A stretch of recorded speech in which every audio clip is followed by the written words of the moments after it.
Hi, this is Scott Sackett. If you enjoyed this video, please take a second to check out some of my other videos, leave some comments, or possibly subscribe. Today I'm going to talk about picking out a sketchbook. And now, a sketchbook is a very personal thing. I'm going to kind of give you some of my thoughts, show you some of the ones that I like, maybe talk about some stuff I don't like, that sort of thing. So the first thing that I think you need to think about, shuffle some books around here. The first thing I think that you need to think about is what kind of format do you want? Before this discussion, I'm assuming that this is literally a sketchbook. In other words, you're not going to do paintings in it. Maybe not going to do watercolors in it. Maybe some light inks like ballpoint pen, that sort of thing, but mostly pencils. That's what we're talking about. Not something you're going to do finished work out of, but something that you're literally just practicing in. Every artist should have a sketchbook that they draw. I use mine a lot when I'm out and about. I'll draw environments. Sometimes I'll just draw. I practice anatomy. I do all kinds of things in my sketchbook. It's never really intended for anything beyond maybe being posted online, but that's it. So that's what I'm addressing here. So I would say the first thing that you want to think about is, first you should think about size. So this is 8.5 or 8 by 5.5. No, it's 8.5 by 5.5. This size is pretty common for sketchbooks. This is 8 by 5, I think, but that's this small kind of like hand size, I guess. This is a good size. One of the things about this size is it's easy to transport with you. I take my sketchbook with me to a lot of places. I like this size, but I consider it a little cramped. So I try and use something a little bit bigger. But that's a personal choice. Just how big do you want something? Maybe if you carry a purse, you can throw it in your purse, or do you have a big backpack? I would consider like an 11 by 14 sketchbook too big to carry. But when I was in New York one time, I saw a guy in the lobby at the SVA school drawing in 11 by 14 sketchbook. So it just kind of depends on what you're used to. So that's the first consideration, is size.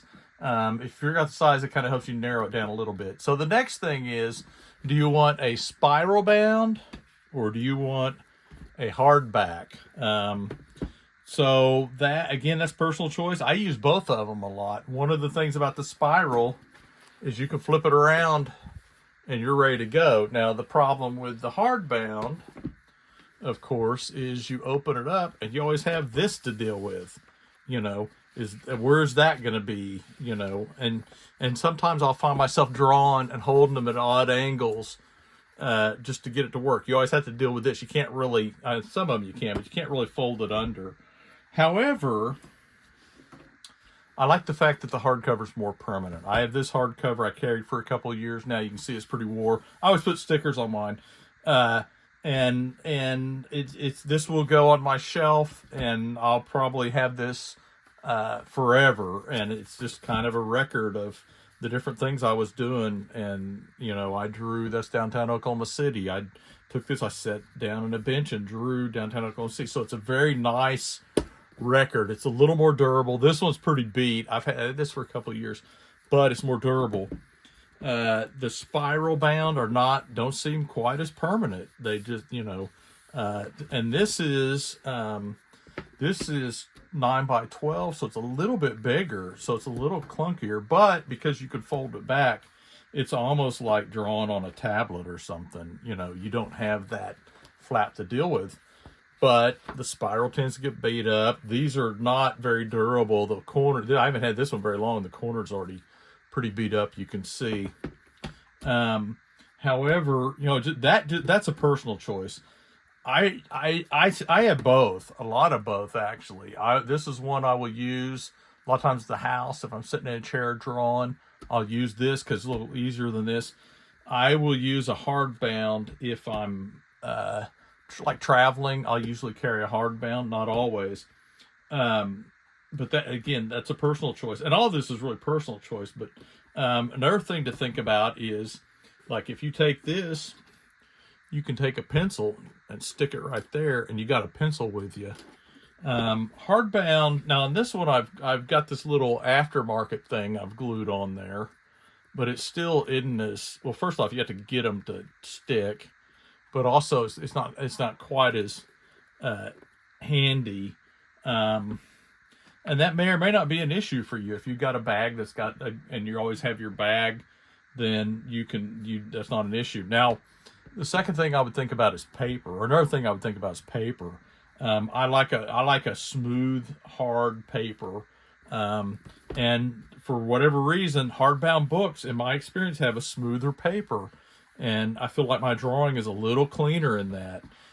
Something like this. I got a real good clean line, whereas a comparable drawing might be like here. See how the line kind of tends to gray out a little bit. For whatever reason, I have found, I've done head comparisons. These are two Strathmore sketchbooks, and it just seems like the paper is just more what my drawing style prefers. That's not to say that I don't use these again, but I seem to get a little bit better drawing out of the hardcover. So I mentioned this is Strathmore. I love Strathmore paper. That's kind of my go-to paper. However, this is kind of the traditional black Strathmore hardcover sketchbook. I've used these for years. They don't make them anymore. They switched to kind of a brown thing. I don't like that. One of them has now this is the soft cover version. I thought I had one with a label on it. So I got this, and already it's starting to get dented up, and I haven't had this very long. It's basically just set around the house. I mean, you can see I've only done a couple drawings in it, but it's flimsy. I haven't decided if I'm gonna like these or not. And see, that cover's already getting really chewed up. That's just from sitting around here, getting stacked up and that sort of thing. But that's the Strathmore.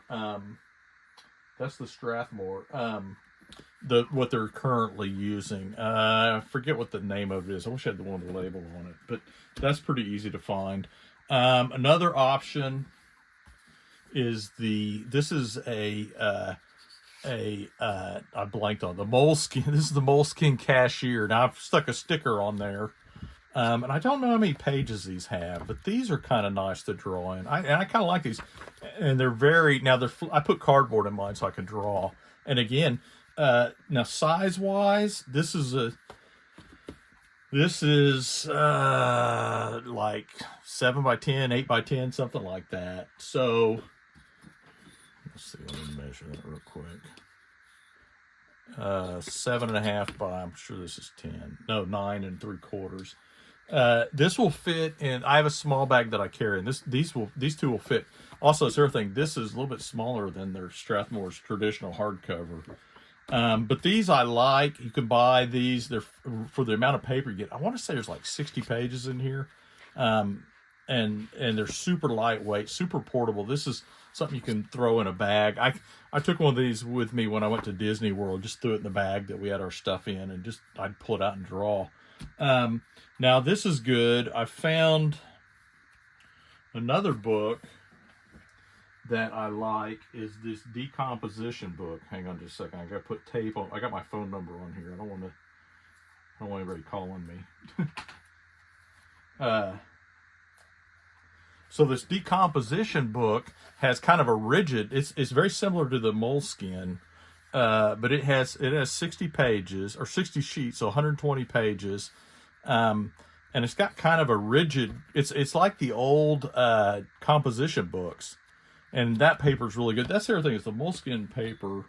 It's kind of tan, which sometimes, but it is hard, so it's good to draw in, I think. So let's see. I've got this now. So I said Strathmore makes good paper. Fabriano also makes good paper. I have this. Now I haven't used this. I got this in New York, and it was kind of expensive, but it is it's A4, so it is like it's not 11 wide. It's kind of narrow, so this fits in my bag a little bit better. It's got the spiral on top.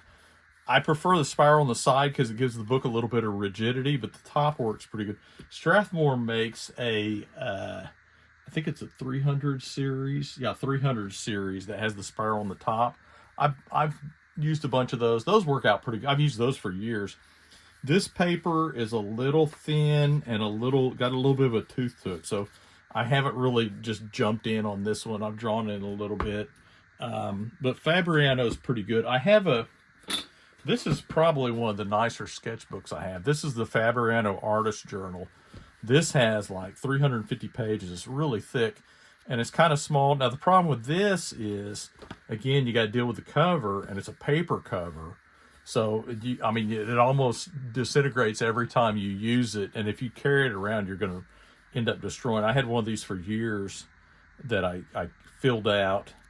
But these are nice. I bought a whole stash of these when they were on sale at Blick, just because I thought they were cool. And they're kind of hard to find. I got mine online, like I said, Dig Blick.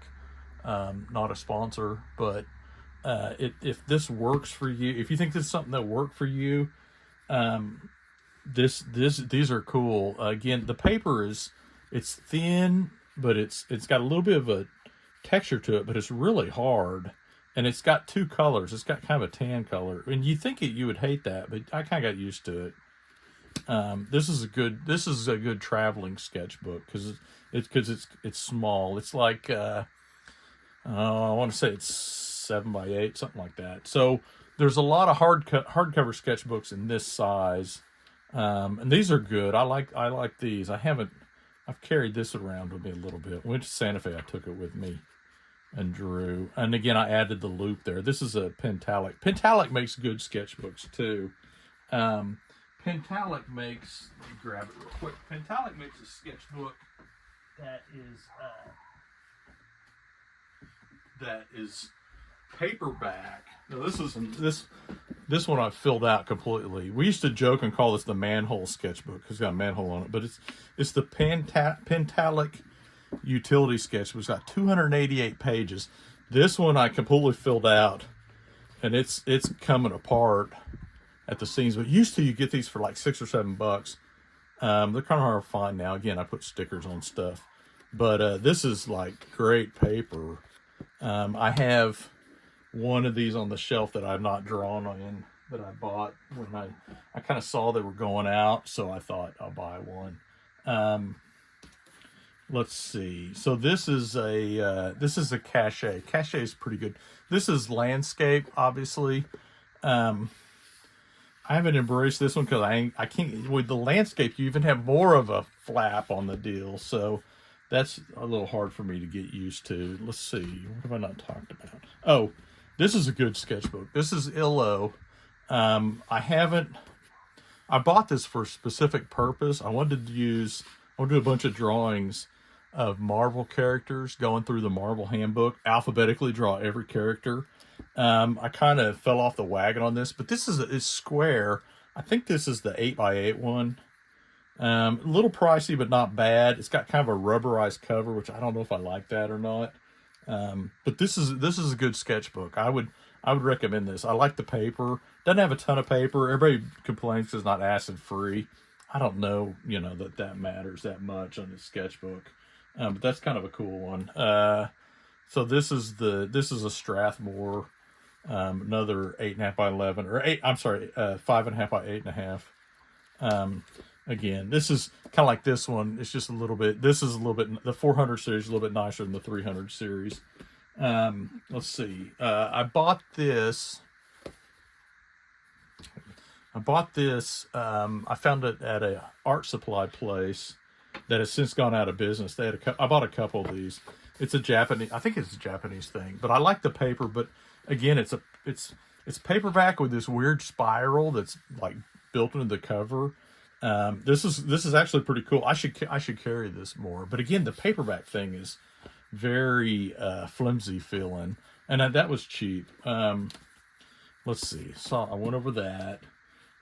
Couple more, and I'm about done. So honestly, this is probably one of the nicer sketchbooks that I have. This is a Baron Fig.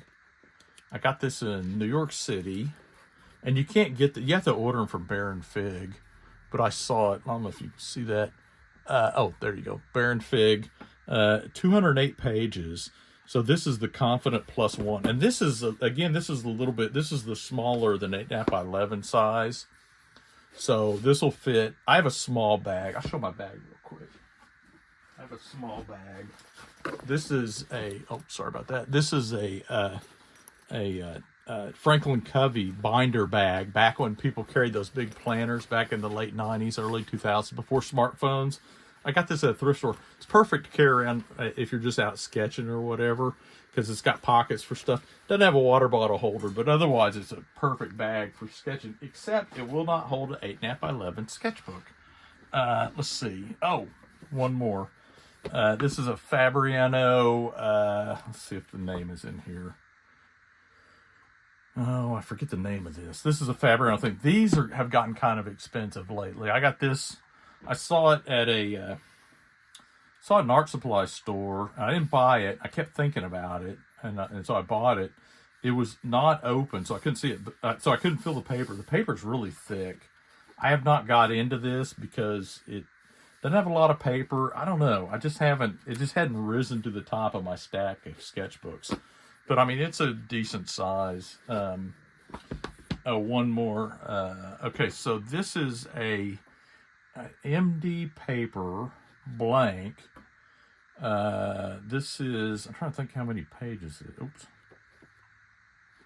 It doesn't tell me pages there are. But this is, I got this at a Japanese bookstore in New York, and I bought this cover, and the cover has a little pencil sleeve on there. I don't know why I've never really got into using this. Again, this is probably just one that hadn't risen to the stack. I have a lot of sketchbooks. I buy sketchbooks a lot because my theory is, if you're an artist and you get a sketch, I mean, I might carry a sketchbook for 2 or 3 years. So to me, if you're buying one, you're getting a lot of value. If you fill it up and you like it, you get a lot of value out of it. I mean, because if you buy a book or if you buy a movie or whatever, you will not get the number of hours that you get of enjoyment out of a decent sketchbook. But I think, like a lot of artists, I'm always looking for the perfect sketchbook. So if you listen this long, I would say in the comments below, do you have a favorite sketchbook? You know, do you prefer a wire bound or a hard bound, or maybe like some of these that are like stapled or stitched or whatever? Do you prefer something cheap, something a little bit nicer? You know, a lot of people can be intimidated if they have like a real nice sketchbook. I've resisted the urge to buy like really nice leather ones and that sort of thing. I'll give you a hint. If I have a sketchbook and say it's nice or it's brand new, and I'm like, oh, I don't know what in fact, this is probably a good example.